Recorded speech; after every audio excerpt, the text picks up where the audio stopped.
BNP মহাসচিব মির্জা ফখরুল ইসলাম আলমগীরের সঙ্গে সৌজন্য সাক্ষাৎ করেছেন ইউরোপীয় ইউনিয়ন রাষ্ট্রদূত মাইকেল মিলার।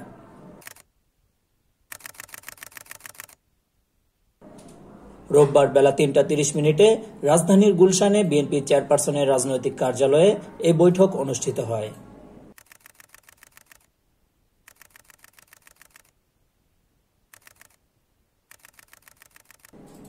এ সময় উপস্থিত ছিলেন বিএনপি স্থায়ী কমিটি ও চেয়ারপারসন ফরেন অ্যাফেয়ার্স অ্যাডভাইজারি কমিটির সদস্য ডক্টর আব্দুল মঈন খান, আমির খসরু মাহমুদ চৌধুরী, বিএনপি সাংগঠনিক সম্পাদক ও চেয়ারপারসন পররাষ্ট্রনীতি বিষয়ক বিশেষ সহযোগী উপদেষ্টা কমিটি সদস্য শামা ওবায়েদ।